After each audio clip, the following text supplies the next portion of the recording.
Well, good day and welcome to SOP Save Our Planet. My name is Gary Willing. I hope you're having a great day wherever you happen to be. Now, I always do two things before we start. It'll only take a moment. For those people who don't know anything about Maitreya or don't know anything about his priorities, might I suggest looking into this information for yourself, checking into it, and see if it's true for you or not. Even if it's about the priorities, about the need for peace, about some of the many miracle signs and so forth, whatever your take is on what I'm saying about Maitreya, take some time out of your day and look into this at some point, because you'll see for yourself whether it's true for you or not. If you check out the description portion of these videos, you will see at the very top a link that will take you to the best website to give you the best background information about Maitreya. It's all free. You don't even have to put any information in or any email address to get that information. You can just go there, read it at your own leisure, and then pop off that website and nobody will know. So hopefully you'll check it out. The second thing I'm hoping that you do is join the discussion. Post a comment. Let me know what you think. Whether you like what I have to say or not, that's fine, but I love it to hear what you guys have to say. Or if you have a question you want to ask me, post your question in the comment section. I'll try to answer it in the next video, or you can simply email me, searchforscience@mail.com. Okie dokie, fine. I wanted to circle back to a couple comments that were made a few days ago, and one was actually made a couple weeks ago. This one that I'm going to start off the video with, this person commented about a video I put up, George Adamski and the People from Outer Space. And she said, "What a wonderful concept that our space brothers are here to help. So opposite to modern thought that everything is a threat."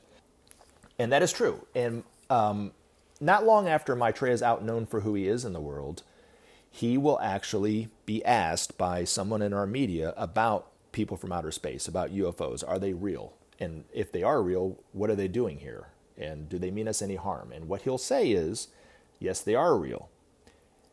Have been coming here for quite some time. And not only do they not mean us any harm, they're actually here helping us and have been helping us all along.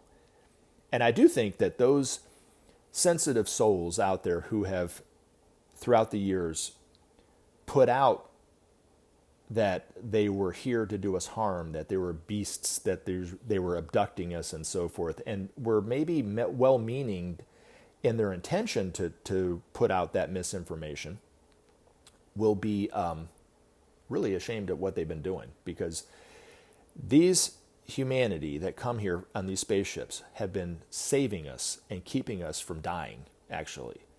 We owe them a tremendous debt, and they do it with joy, just as these masters do it with joy. And they have all the knowledge that these masters have. They live within the laws of life. They don't infringe upon our free will. They know about the law of cause and effect. They know about the law of rebirth. And they live, and they are examples of how a humanity can live on another planet peacefully. Now, there are other planets in our solar system where the humanity is not as advanced as we are on this planet, but they can't get off their planet either.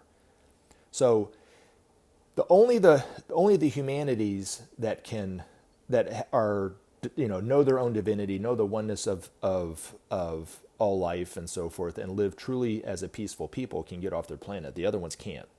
And eventually, those humanity that isn't as advanced as our humanity at this moment in time will become a peaceful humanity too, and will be able to travel to the stars just as they can. But the information that has been put out by governments about UFOs, that is really misinformation. They know that we know that there's some truth to it. So what they do is they put this spin on it that they're here to harm us. So a lot of times they'll say that they're not true. There's no truth to it, but they're They'd offer no, how do they put it in England? That one of the things that they said was, there's no truth to UFOs, but they mean us no harm, and they actually are not a security threat, or there's no truth to it, but they're evil, And there's always this kind of gaslighting that's been going on, but they know the reality of these space brothers and sisters. They've seen some of the technology. So there is some truth to people putting out there that we have in the United States and in Russia, maybe some other countries too, Britain and China and so forth, have some of the anti-gravity technology that they have and are trying to reverse engineer it and that kind of thing. There's some truth to that. But the truth is that they are humanity. They look just like us. They could walk into any mall or any restaurant or any store and nobody would know the difference of whether they were from another planet or not. Now, the other point is that there is more to the physical universe than our scientists are aware of. And if you really look at science as today, it's an ideology for the most part. Now, obviously, they're proving things that and disproving things that we had thought about or wanted to know about for centuries. But they have created an ideology in that process, just as religion has created an ideology in the same way. And one of the ideologies is that wherever they're at in the time frame of history, science is at its pinnacle. But then they say that there's more that they need to understand and there's more that they need to learn. But for the most part, they think that they've kind of got it all figured out for the most part. Well, they know very little of the physical universe, actually. There's 4 levels of physicality above gas. These masters call it the etheric. They'll talk to us about it. They'll give it more information to our scientists to prove more about the truth and the reality of these 4 levels of physicality above gas. The funny thing is that one of the members of humanity a few years back, a few decades back, named Wilhelm Reich, discovered the truth about the etheric planes. He called it the orgon, and he discovered it scientifically. You can Google his name, Wilhelm Reich, and learn more about it that way. But he discovered this plane of existence above gas. The masters say that there's actually 4 planes of existence above gas. The humanity that comes here from other planets lives on one or other of those 4 levels of physicality known as the etheric. So if you were to go to Mars, you wouldn't see anybody. If you had etheric vision or were on the same level as them, you'd see beautiful cities, you'd see a humanity living in peace, and you'd see more people living on this much tinier planet than ours. There's actually about 9.5 billion people living on Mars. But they all look like us. They're just small. And one of the stories that George Adamski talked about, he actually met several people from other planets. He actually went into their spacecraft and flew in their spacecraft and got to see some of their technology and so forth. But he commented about how small the people from Mars were. They were much shorter than the others, especially the ones from Venus. But they said that the reason why they were smaller than us is because there's more people living on a much tinier planet. But they looked just like us. And he was talking to them at a diner, wherever he was, and nobody knew any different. So, but they mean us no harm, and they've been helping us so much. Now, the other thing about this 4 levels of physicality that our scientists are unaware of is the fact that the major problem in the environment that no one is talking about because they don't even realize it exists is what the masters refer to as the invisible peril. An invisible peril is radiation. It's so light, it's so fine that we don't even know that it exists. And it's so light and fine that it goes out of our containment containers and how we store nuclear power, nuclear material, to how we process the nuclear material, to how we store the waste of the nuclear material, and all that stuff is causing a tremendous amount of etheric radiation that we don't measure. Our Geiger counters can't measure it. It's too fine. But it goes up into the atmosphere, and to every raindrop that comes back down is saturated with this invisible peril, with this nuclear radiation. It's killing off the lower kingdoms. It's killing off the vegetables. It's making the oceans almost unlivable, and it's killing off humanity. If it wasn't for the work and activity of the Space Brothers, we would be dead. We owe them a tremendous debt. And Maitreya will share with humanity when the time is right just how much work they've been doing over the years to keep us alive until we realize not to harm the environment in the way that we're doing. But even the most alarmist of environmentalists don't even talk about the invisible peril. They don't even know that it exists. One of the first things that Maitreya is going to urge humanity to do after the Day of Declaration is turn off all the nuclear power reactors. And we can flip the way that we process nuclear power so where it's clean and safe and totally stable, But right now, the way that we're processing is really harming us, causing a lot of real serious problems. I actually just read online that there was somebody in their 20s that started to develop Alzheimer's. It's the shrinking of the brain. And according to Ben's master, Alzheimer's, by and large, is a result of nuclear radiation and exposure to that. If you go on Nat Geo or you go on the History Channel and you look at, and watch videos about UFOs, they will invariably, almost in every video, talk about how UFOs have been sighted around a lot of nuclear facilities, nuclear, military vessels and so forth, in and out of the water and so forth like this. And what they're doing is they're not assessing our technology as these bozos think that they're doing. They are actually cleaning up our environment because our environment is really saturated with nuclear radiation in those areas where they're conducting nuclear experiments, where we set off nuclear bombs, underground. That causes a tremendous amount of environmental chaos. But we will eventually learn not to do this. But at this point in time, that the invisible peril, according to the masters, is the single biggest danger that humanity is really doing to itself.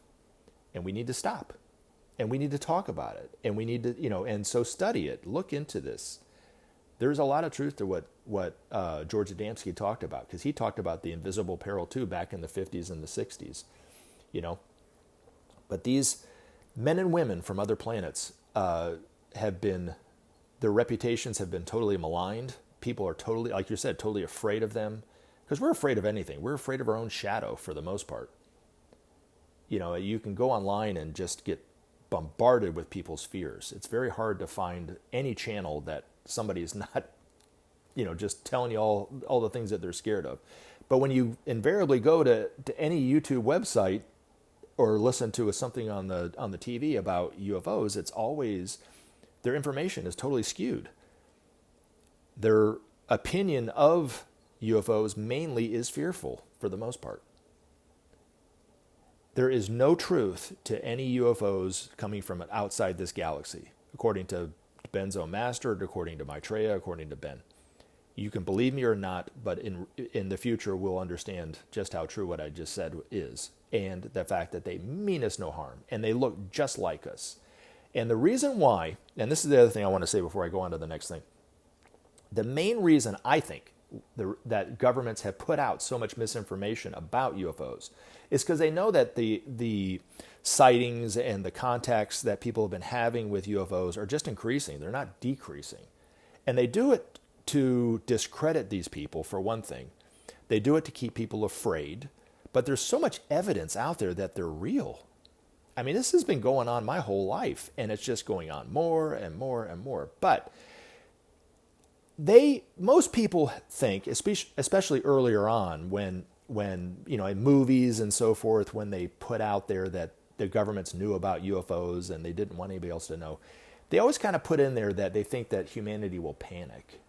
I think the knowledge of the UFOs, at least hypothetically, is so mainstream now that if we really found out the reality that UFOs have been coming here, I don't think the world would really panic.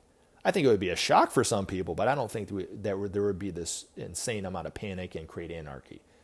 That's just a bogus kind of pet answer to kind of gaslight everybody. The reason why I think governments are keeping the information about the UFOs from the public, putting out misinformation that is totally not true, to keep us afraid of them and to not trust them, to not trust our own eyes or what we see in the sky and so forth, is because they know if we knew the caliber of people that they are, we wouldn't listen to our world leaders. We would listen to them. They already know how to live in peace. They already know how to have clean energy. They already know how important a sustainable environment is, because their environments are totally clean and pure. They don't pollute their environments the way that we do. And when we finally realize that they are actually here not to help us, we're not going to listen to people that are on the news, the pundits that really don't know anything about anything, but yet claim to know everything about everything. We'll listen to them. And we'll get a better understanding of ourselves. We'll get a better understanding of our own technology and how to improve our technology. We'll get a better understanding how to live in peace with one another, because Just as these masters will be examples of divinity and how to manifest our own divinity, so will these space brothers. And Maitreya, like I said, will introduce them. We'll know the reality of these space brothers. We'll be able to relate to them and talk to them because they can lower their vibration to where they seem physical to us, even though they're coming from the etheric planes. Eventually, when Maitreya tells us to shut down all our nuclear power reactors, and we do it, and then change we already have the technology to change the way that we process nuclear power so it's clean. But a few decades after that, when we prove to Maitreya that we are a peaceful people, that we put a war behind us forever, he will give us the technology that they have. The technology of light will totally revolutionize life on planet Earth. So 100, 200, 300 years from now, the technology that we have, that way we power our cities, the way that we can regenerate organs in labs for people who need a new liver or a new heart or a new kidney or so forth. We can regenerate all those organs by light. That's the technology that awaits humanity. But we'll be able to travel to the other planets and the stars just as these great souls have been doing for quite some time. So there's a lot of information in there on that website from the George Adamski. There's a lot of information in his books. So I do recommend reading it, and learning more about the Space Brothers. And perhaps if you're somebody who has been fed some misinformation, it might give you a new perspective on it. You might even not believe it to be true, what he said, because it's so different than the mainstream view of UFOs and people from outer space. We've been fed these lies that they are here to harm us, that they look like animals or beasts or these little grays and they've been abducting us. That's all lies. All lies. There's no truth to any of that. They have all the technology available to them. They already know what's inside up our butt. But they look just like us. We would not be able to tell the difference between them and us if we were standing right in front of them until they open their mouth and we feel the wisdom and the love coming out of them. But every single one of those people that are on those spacecrafts are here to help us. They're here on a spiritual mission and keep us alive until we realize not to do it. All right. Thank you. But I love the question. Or not the question, but I love the comment. Thank you so much. It gave us something to talk about. All right. Now, this comment is a flip side to what we just talked about. This is a person who is commenting on A Master Speaks the Blasphemy of War. Now, from my perspective, how anybody would have this, take on what Ben's master said about the blasphemy of war, about the need to get rid of war. But this is a testament to the sword of cleavage, bringing to the surface who and what we are. And there are lots of people who think just like this person. And they'll be speaking out against the need for peace because they think war is necessary. But what this person say, we'll talk about it. Baloney. There are good wars, wars of liberation, etc. That's what World War II was. That's what the Cold War was, really. Ending in fall of communism and dozens of people joining the free world. You need righteous strength to fight and beat toxic strength. Even and moreover, when mankind is one, there will still be wars, at least in figurative sense, such as spiritual struggles, economic reforms, etc., but also quite possible literal ones. Perhaps ones against rogue aliens, demons, etc. Okay, well, thank you for the comment. And I always tread lightly before I start, giving my side to what people say, because I do encourage you guys to comment, and I want you guys to feel free to comment and tell me what you think. And this is a different view on what I've been saying and what Ben's master's been saying, so that's fine. I mean, there are other people that think this. Are there any good wars? No. There are no good wars. War is something that should have been really put away from humanity a long time ago. Same thing with competition, greed, commercialization, and those kind of things, which lead to war, which lead to conflict. Conflict comes from the belief that you're separate from one another. We're not separate from one another. We are totally one humanity. We're one. The entire universe is one. We don't know the truth of that because we don't see it that way. That's our perspective, but our perspective is false. It's an illusion. But all the struggles, all the conflicts that have been going on could lead to a world war that could end life on planet Earth. That's the point. The only way to end all war is to bring about justice. The only way to bring about justice is for nations to share resources with one another. That will create trust amongst nations. Now, there's so much to what you said because it's coming from the propaganda that you've been fed your entire life. I've been fed it the same way. That's why I know what I'm saying to be factual, right? That this is all propaganda coming from the United States government, that we need to go and attack a war, attack a country somewhere. Benjamin Netanyahu said for years that the positive effects would reverberate throughout the entire world for centuries if we just attack Iran or Iraq. There's no truth to any of that. Those are all lies. The geopolitical struggles that have been going on in the Middle East are a direct result of one of the points of darkness, which is the same energy that was used during the World War II that you referred to, in the Axis powers. It resurfaced again, one in the Pentagon, one in the Zionist movement in Israel, and the other one in Eastern Europe. And if you look at exactly what's been going on over the last few decades, you can clearly see those three areas are the most significant points of conflict. In the Middle East, the Israelis have been inflaming conflicts for decades. The Pentagon has been doing all sorts of nonsense over the past few decades that are creating and destabilizing goodwill and trust, but yet claiming it to be a peaceful act. And then if you can look in Eastern Europe, what happened in Yugoslavia with Milosevic and the genocides there, and then also with what's been going on in between Ukraine and Russia, I think is very much a part of that.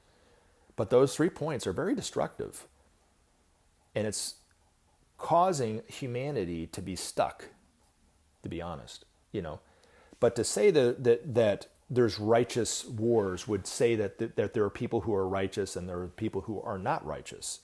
So who's the moral judge here to say this country is right, this country is moral, and that country is not?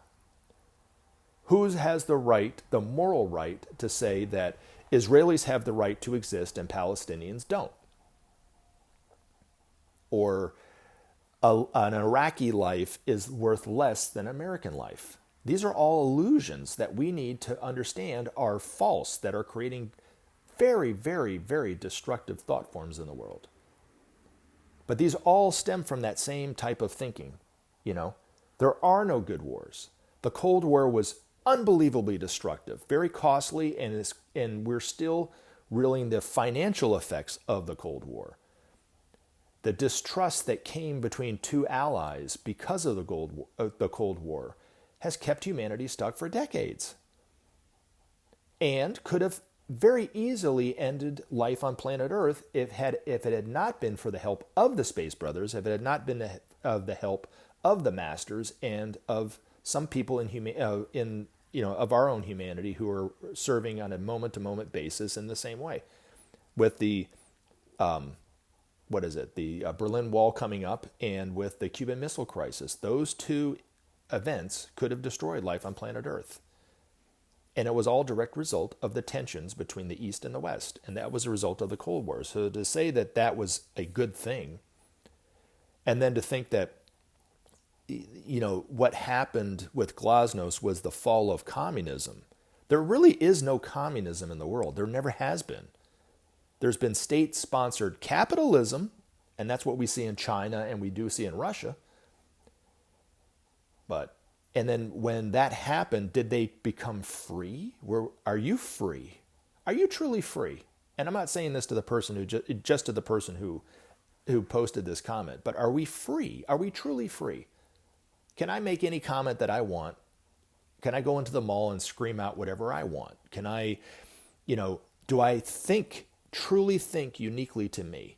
Or am I a result somewhat, or to a large extent, the conditioning of our own society? Financially, am I free to go travel anywhere in the world and see the pyramids of Giza, to go to Europe anytime I want? Am I free to do that? No, I'm not, because I don't have the money to do it. And there are so many people that don't even have the freedom enough to be able to find food for themselves, because that there's no food available for them because it costs money. And there are people living in their cars who would rather be living in a house or an apartment because they can't afford to live, because the cost of living has gone up so high in this country. And the wages and the income of people has been stagnant for a long time. And yet our leaders get rich and more rich and more rich, and we listen to them thinking they have the answers, and they're feeding us nothing but bullshit. And one of the major lies that have been perpetrated on the American people, and I'm sure in other countries, is that war is necessary. It's not. War is the most destructive thing that humanity's ever done to itself. We need to get rid of war forever. But I love the comment, and it just shows that there are going to be people on the other side for a long time that don't like what Maitreya says, that don't think that peace is possible or necessary. But peace is necessary. It's the only way that's going to give us a future. And we all have to, whether we're sitting down or standing up, we have to decide for ourselves, what do we want? Do we want a future, or do we not want a future? Do we want peace, or do we think peace is not even necessary? The good news is, Maitreya says he already knows there's enough people that are going to want peace, and they're going to get really, really galvanized and vocal about it. And we will eventually create peace, and we'll give ourselves a future. He already knows that that's what's going to happen. That's the destiny of humanity. And decades from now, centuries from now, when we look back at, before we made that decision to create peace, we will be ashamed of a humanity that we've come out of. But we know that it's necessary because we couldn't have created peace for ourselves without that conflict. But when we realize that we don't need it anymore, what's the point? But I love you guys, and thank you very much for the comment. It gave us something to talk about, and I hope to see you guys and talk to you guys real soon. Take care. Enjoy the day. Remember to take action and help SOP save our planet. Thanks for listening, and we look forward to talking to you again in future videos.